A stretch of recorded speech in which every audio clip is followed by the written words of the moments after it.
Good morning guys. Ayan. Isa ka rin bang baguhan katulad ko guys na TikTok affiliate? Ayan.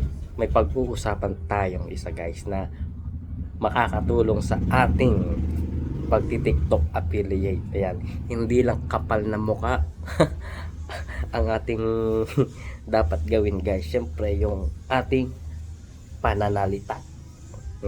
Bakit? Bakit pananalita din guys?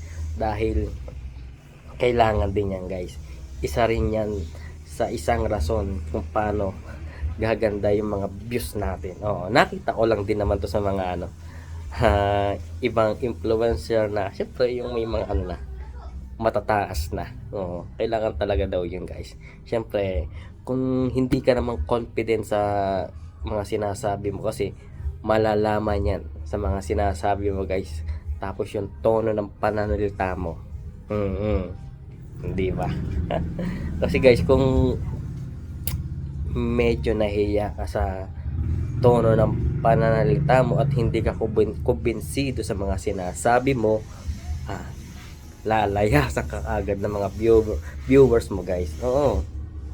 Tama naman ang mga sinasabi nila guys. Dapat talaga is confidence ko sa mga sinasabi mo, lalo sa mga product na binabanggit mo. Hindi kayo mismong hindi ka parang lalamya-lamya ba yung mga sinasabi mo na minsan hindi maintindihan. Ano nangyari dito? Ano sinasabi na ito? Parang hindi confident sa mga sinasabi, di ba? Doon pa lang guys, unang seconds pa lang, una at pangalawa, pangatlong seconds lang yan guys, mahalata ka agad yan.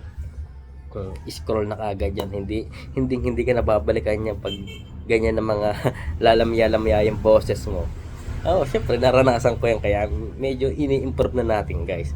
Syempre kananood sa mga malalaking big affiliate diyan, kaya thank you sa mga napapanood ko dyan guys na big affiliate, kasi isa yan guys sa mga magpapa-improve sa atin, sa mga maliliit na katulad natin na affiliate, di ba?